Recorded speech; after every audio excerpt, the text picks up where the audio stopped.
Now, as gunshots echo across the wind-swept, snow-covered reaches of the wild Northwest, Quaker Puffed Wheat and Quaker Puffed Rice, the breakfast cereal shot from guns,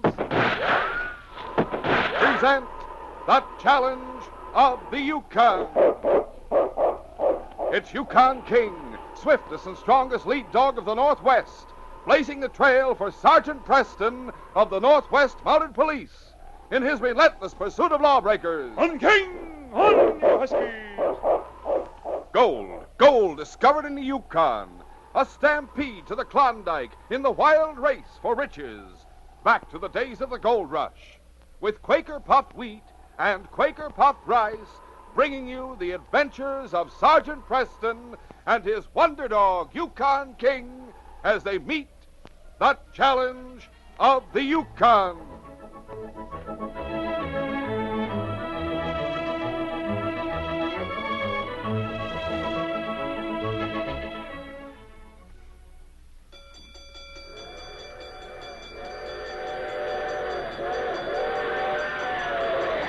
Stop, look, listen.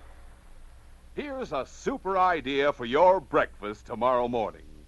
First, pour out a heaping bowlful of delicious, crisp, nourishing Quaker Puffed Wheat or Quaker Puffed Rice. Then cover it with good, thick, rich yellow cream. Top it with chilled fruit. And the very sight of it makes your mouth water for a taste. Take a big spoonful. And when crisp, tender, flavorful Quaker Puffed Wheat or rice melt in your mouth with the velvety, smooth, rich cream and sweet fruit, there's a super treat you'll want often. So get ready. Get super delicious, nourishing Quaker Puffed Wheat and Quaker Puffed Rice right away.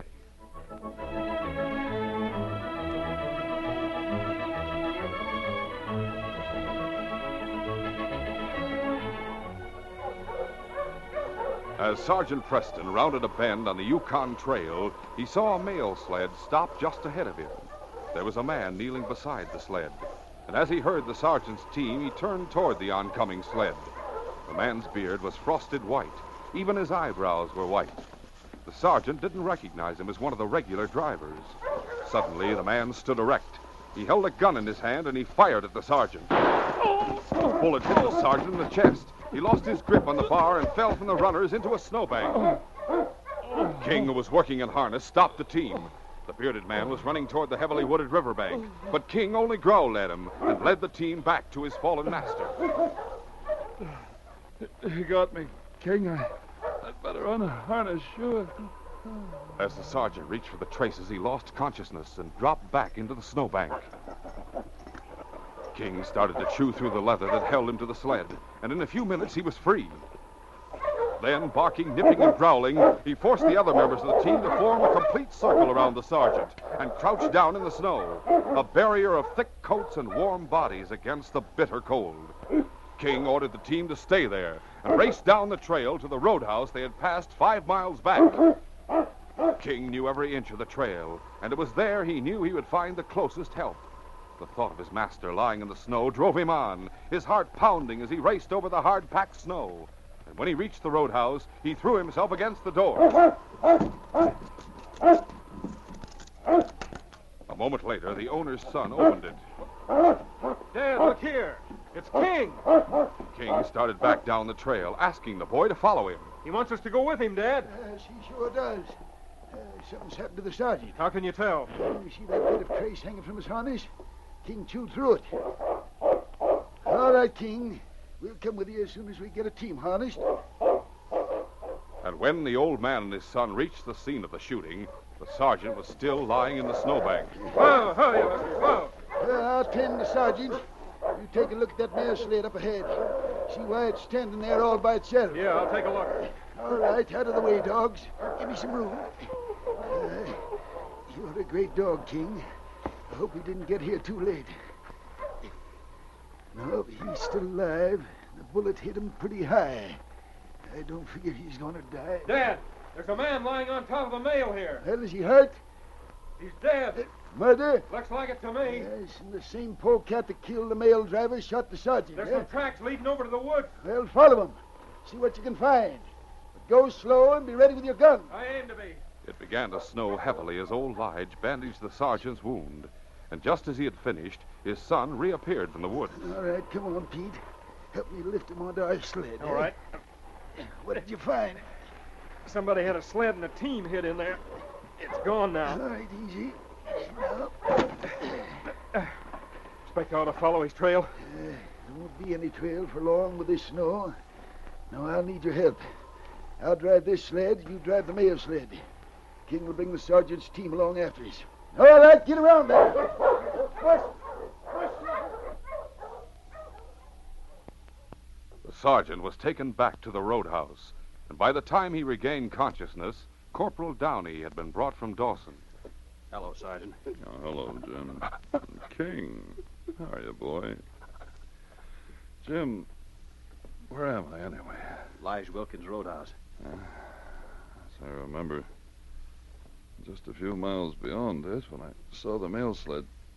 The driver was killed. Huh? And the man I saw, the one who shot me... He must have done it. I'm going after him. Robbery? 20,000 in gold missing from the sled. Can you give me a description? Well, he was wearing mukluks, caribou parka. That doesn't help much. About 6 feet tall, heavy beard, I don't know what color. Seemed to be white, but that was frost, I'm sure. King would know him, Sergeant. You'll have to take it easy for a while. Do you mind if I take King with me? Oh, not at all, Jim. He could follow his trail. There is no trail. It's been snowing steadily ever since it happened. Elijah's son found a spot in the woods where the killer had hidden his team. Huh? He headed south from there. If King ever meets him, he'll let you know about it. That's what I figure. I'd like to get started right away. Good idea, Jim. King, boy, you're going with Jim. Oh, that's a tough assignment. Doesn't want to leave you. Duty, King. Work to be done. Go with Jim. He understands, Jim. You won't have any trouble with him. No, of course not.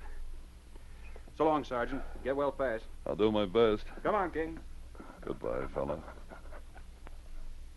Constable Downey never caught up with the killer.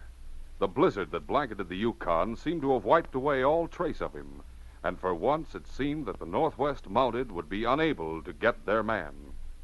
But although Downey returned to Dawson with King eventually, every member of the force continued to work on the case, in addition to their regular patrols. 6 months passed. The spring breakup came, and Dawson was flooded with newcomers.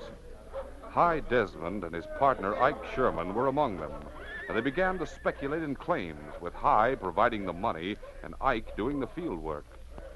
One afternoon, the two of them were standing on the veranda of the Palace Hotel when... Quick, inside. What's the matter? That dog coming down the street. He looks to be heading straight for us. He is. Inside. What's the matter with you, anyway? I'll tell you when we get to our room. And a few moments later, when Hy had carefully locked the door of the room... I never saw anything funny in my life. Scared of a dog. So it's funny. Well, I'll admit he was a big one. He didn't seem to be very friendly, but to be afraid of a dog. That dog belongs to Sergeant Preston. Oh, And he remembers me, I could tell. remembers you from where? That's my business. Anything to do with that steak you pulled out of thin air last winter? Yes, it has. Hey, now, why don't you tell me all about it? The less you know, the better. Yeah, maybe you're right. But you've broken the law yourself in your time. To you, I'll admit it. And I'll admit this to you. This business. Sergeant Preston was mixed up in it. He wouldn't recognize me, though. He only saw me for a second, and I've changed completely. Clean-shaven, city clothes. No, I'm not worried about him. It's the dog. He remembers. And if he should be walking down the street someday with a sergeant and he saw me, he might jump at my throat. Then, I don't like to think about it. He might jump at your throat, huh? Hey, you must have treated him pretty rough. That doesn't matter. Or maybe it was a sergeant. I heard he was wounded last winter. Never mind. I won't feel safe in Dawson as long as that dog is alive. Then why don't you get rid of him? How can I? He'll never let me get close to him. Yeah, you're right. You're right not to try it, Hi. Your only chance would be in the run back of headquarters sometime late at night. And if you were to be caught there... I'm not going to try it myself. Now, what does that mean? Ike, I'll give you $1,000 if you'll kill that dog. Oh, make it 2. All right, I will. Yeah. No, I wouldn't take a chance like that for less than 10,000. I'll give you 10,000 if you kill that dog. You serious? Yes. $10,000. Well, I'll have to think about it. Maybe I can figure out a way. $10,000, huh? I stayed in his room all that afternoon and had his supper sent up. Ike ate with him, but went out that evening. And when he returned about 10 o'clock, he had 2 packages. Hey, look, What have you got there? $10,000, and it only cost me 5, even at Dawson prices. Yeah, what's that? A steak, caribou steak, best cut I could buy. And a watch. I cut it this way and this way. And then I pour in this practically tasteless white powder. There. Now, how's that? Not a sign of it, huh? What is it? Strychnine. Enough to kill a horse. Now, I ask you, could any dog resist a steak like this, huh? It was midnight and as dark as it would get in June. The sun had set an hour ago and would rise again in another hour. Ike approached the run in back of headquarters carefully. The dogs were asleep. There was no one around. He could see King in the first run. He touched the package beneath his coat. Now he was at the fence. Once more he looked around. No one in sight. He called softly. King. King stirred in his sleep. Hey, wake up, King. The great dog opened his eyes. A low growl sounded in his throat, but it was an indecisive growl. He didn't know this man. He would let his actions prove whether he was a friend or not. The man took a paper parcel from under his coat and unwrapped it. The delectable fragrance of fresh meat reached King's nostrils. The man held out a caribou steak. This is for you, King. I brought you something to eat. There you are. Nice steak. King sniffed the meat and looked back at the man. One of the other dogs woke up and smelled the meat. He made a lunge at it. But King snapped at him and drove him back. That's right, King. Keep it all for yourself. King continued to watch the man. Go on, eat it. It's all yours. I won't try to take it away. Go on, King. King made no move. Now, what's the matter? Won't you eat while anybody's watching you? You're not like most dogs. No. I better get out of here. I can wait for the proof of the pudding. King watched the man until he was out of sight. Then he crouched down and sniffed the meat once more. We'll continue our adventure in just a moment.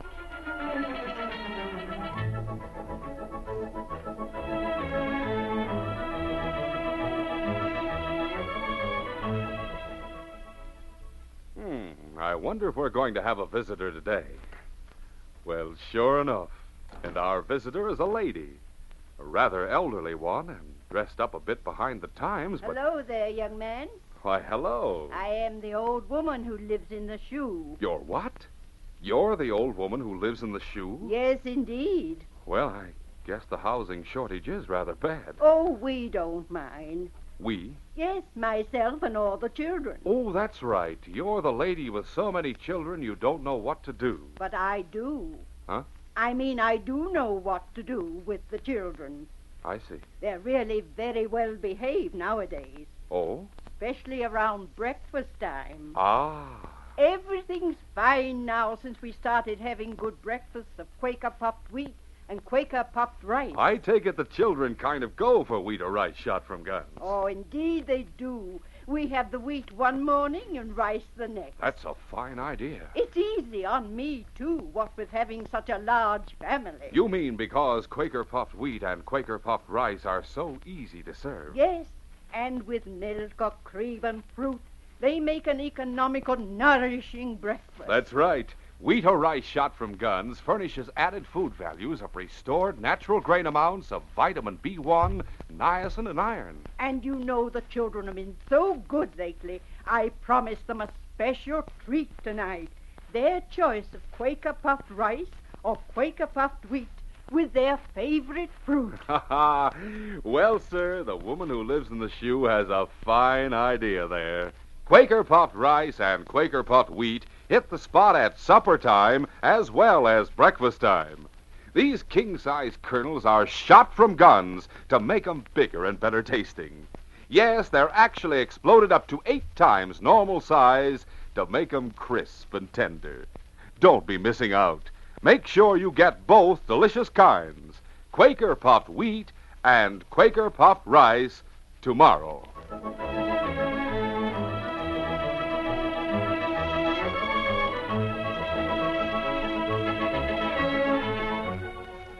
Now to continue. The following morning, Sergeant Preston came out to the run with food for the dogs. King always ate last, preserving discipline among the others as they ate. But this morning he was standing closest to the gate as the sergeant opened it. He looked up into his master's face and then nosed the untouched steak at his feet. Oh, what's this, King? Someone throw you a steak? And you wouldn't touch it until I'd given you permission. That's remembering your lessons, boy. Now, let's see it. It was strange that... What's this? The sergeant found the slit in the steak. He took a pinch of the white powder inside and held it to his nose. I'll bet it's strychnine. Good thing you won't accept food from anyone but me, King. It saved your life. All right, quiet down. Take it easy. You'll all get fed. Get around. After the dogs had been fed, the sergeant showed the steak to Constable Downey. That dirty so-and-so. Question is, who would want to poison King? He's helped you put a lot of crooks behind bars. But the fact they're behind bars eliminates them. I suppose you could check around town and try to find out who bought this steak in the strychnine. Everybody buys caribou steak, and nearly everybody uses strychnine to kill rats. No. You sound as if you had an idea, though. Well, I can't help thinking about the man who killed the mail sled driver. Man, I didn't catch. Well, it wasn't your fault, Jim. Well, just consider, the only one who can identify that man is King. The killer might realize that. Say, that'd mean he's in town. Something to think about. From now on, King isn't going to leave my side. And if we do meet this man... King will let you know. He's sure to. We're not writing that case off as an unsolved mystery yet. That same morning, High Desmond was watching Front Street from the window of his hotel room. He saw the sergeant and King pass by, and he called to Ike. Come here. What? Look, the sergeant and his dog. Hey, too bad. Well, I tried anyway. You don't get paid off for trying. Yes, I do. Don't make me laugh. I get paid off, Hi. You did make me laugh. Hi, the same man that wounded the sergeant last winter killed a mail sled driver and stole $20,000 in gold. You know, that man was never found. But I could tell the Northwest Mounted where to look. Now, how about it? Do I get the 10,000? You'd blackmail me. I guess that's what you'd call it. I'll, take a check, Hi. You got nearly 50,000 in the bank. You can spare it. You dirty rat. Cut it out. You're hooked and you know it. And I suppose this is only the first installment. Sure, why not? Yeah, write the check. I want to cash it today because I'll be going up to Wilderness Creek first thing in the morning. You know, I'm going to work hard for you, Hi. I want you to make lots of money. That evening, High slipped out of the hotel and through the crowds on Front Street until he reached the bridge over the Klondike. He crossed it to Shantytown, and then hurried on until he reached a disreputable shanty on one of Shantytown's most disreputable streets. Who's there? Hi, open up. Hello, Hi. Is Bart here? Sure. How are things? I hear you're loaded with Mazuma, Hi. Maybe we should take some of it away from him, Bart. Just for old time's sake. How would you like to earn some? Us? Work? Job won't take you long. Pays $10,000. Ah, that sounds interesting. Yeah. Who do we have to kill? 2 people. 2 people and a dog. My partner, Ike Sherman. Sergeant Preston and his dog, King. Sergeant Preston? No, thanks. Not for me, either. Now, wait a minute. I got it all worked out. It'll look just as if Ike and the sergeant killed each other. You can make it look that way easy. Just listen and wait until I finish before you give me your answer. The following morning, Constable Downey found a printed note slipped under the door at headquarters, and he took it to the sergeant at once. Read this, Sergeant. All right. I heard spelled H-E-R-D. Yeah. Heard a man who calls himself Ike Sherman say he going to Pisen, Pizen. Pisen your dog. He go to Wilderness Creek today. Huh. Ike Sherman. You know him? I know who he is. He lives at the palace. What are you going to do? Going to have a talk with him, that's sure. Come on, King. The sergeant inquired at the palace for Ike and learned that he had already left town. He returned to headquarters long enough to confer with Downey. And then, because the trail to Wilderness was so bad, he decided not to ride. He packed a knapsack and, with King at his side, started out. Once on the trail, he broke into a brisk dog trot, a pace that he could maintain hour after hour, and King trotted easily at his side. Toward noon, they were passing through a clearing in a dense woods, and King growled a little and slowed down. The sergeant stopped. Above the trees, somewhere on the trail ahead, he could see a column of smoke rising. Campfire, King. Think we ought to take it easy, huh? How about sticking to the cover of the trees? This way, boy. Swiftly and silently, they worked their way through the forest until they were able to see the campfire without being seen. That's Ike Sherman, boy. That's the man we're looking for. The sergeant checked his gun and eased it back into its holster, and he was about to start forward, but King held back. Now what? Someone else around? King was looking at a thick clump of trees beyond the campfire. The sergeant followed his gaze. I see. Maybe it wouldn't be too healthy to step out into the open. All right, King, you lead the way. Show me, boy. Back on the trail, High Desmond was hurrying as fast as he could. That smoke up ahead must be Ike's campfire. Haven't heard any shots, though. I'll be in time. Wait until Bart and Dirk get Ike and the sergeant and the dog. Then I'll get them. Leave them all for the wolves. The sergeant and King crept through the underbrush inch by inch. They could see two men crouched behind trees near the trail. Easy, King. Sure. What if the sergeant don't come? He will. And when he does, Ike, don't try to warn him. We want you sitting there prim and proper. Say anything but hello, and you're a dead man. I won't say anything. The sergeant and King were only 20 feet away from the two men when, in spite of his extreme care, a branch snapped beneath the sergeant's weight. Hey, what was that? Animal, maybe. Sure, a Mountie. That's a redcoat. Done, King. As the Mountie and King took cover behind a great pine, Bart opened fire. Hey! The sergeant's first shot in return dropped Bart to the ground. Dirk was firing now. It was impossible for the sergeant to pick him off. He, too, was shooting from behind a tree. The duel continued for 5 minutes. But finally... Oh! I knocked him out, Sergeant. I got him on the raft. Yes, I can see. Come on, King. I didn't expect any assistance from you, Sherman. You saved my life. I did. They were waiting for me as I came along the trail. Somehow they knew you'd be following me, and they wanted to get us both. Made me sit here by the campfire, but they had me covered every minute. I'll listen to you after I've taken a look at this man. That's Bart Jonas. The other one's Dirk Reynolds. Don't waste any sympathy on Bart. If he's dead, good for him. He isn't dead. Bullet couldn't have done much more than knock him out. I'll put some handcuffs on Dirk, take his gun. Now I'll bandage this wound. Don't you know why I was following you, Ike? No. Why'd you try to poison What? King? Hey, who told you that? Answer my question. Listen to me, Sergeant. You gotta listen to me. All right, talk. High's behind all this. Hi, Desmond, your partner? Yeah. He was the one that told you I tried to poison King, wasn't he? He wrote a note accusing you. He offered me $10,000 to do it. He's afraid of King. Because King knows that High killed the mail driver last winter. Oh? King started after him day before yesterday. We were standing out in front of the palace. High ran inside. That's when he offered me the money. But, Sergeant, I'm not a killer. And High is.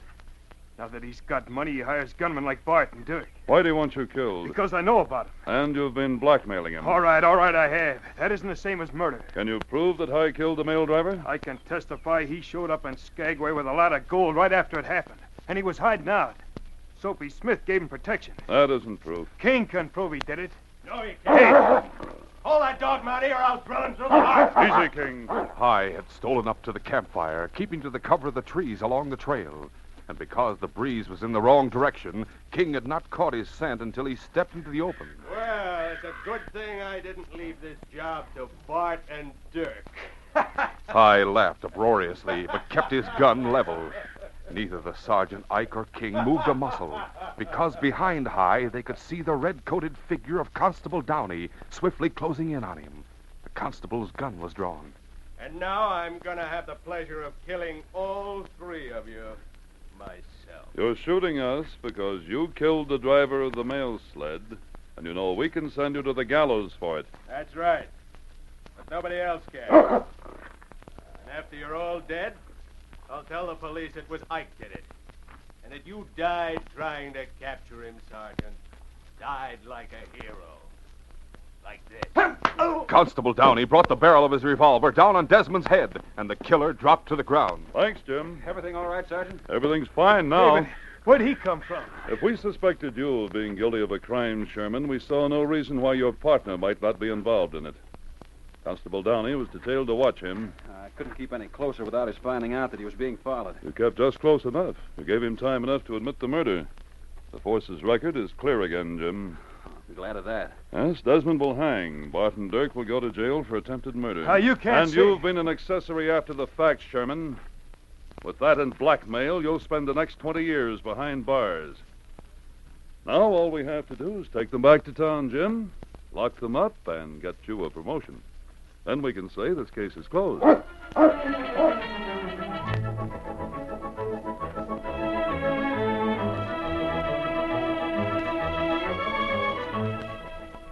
In just a moment, Sergeant Preston will give you a preview of Wednesday's adventure. Ride 'em, cowboys!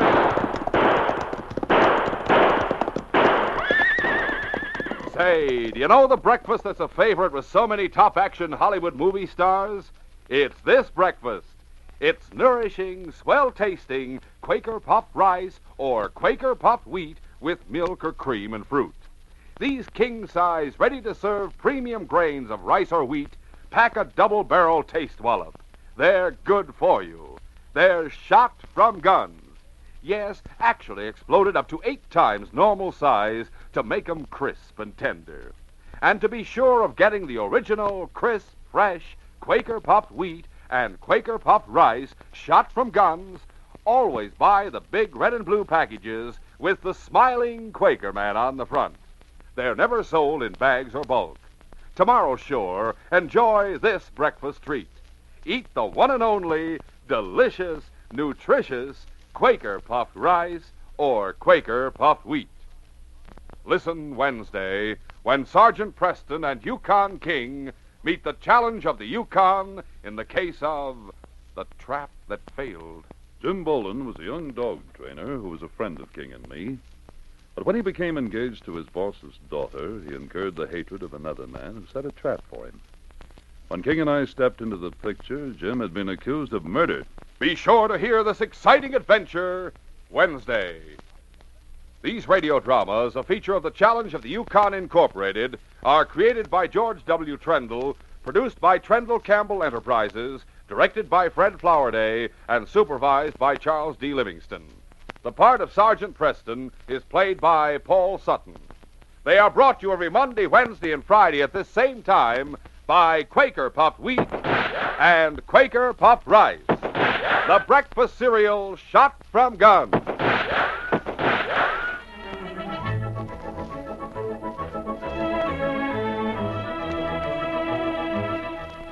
Your best bet for hot breakfast is Quaker Oats. The giant of the cereals is Quaker Oats.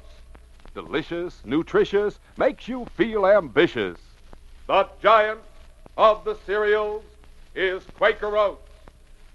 Yes, if you want to be a star in sports and school activities, make your hot cereal Quaker Oats. 'Cause Quaker Oats helps grow the stars of the future. You get more growth, more endurance from oatmeal than from any other whole grain cereal. Remember, Quaker and Mother's Oats are the same.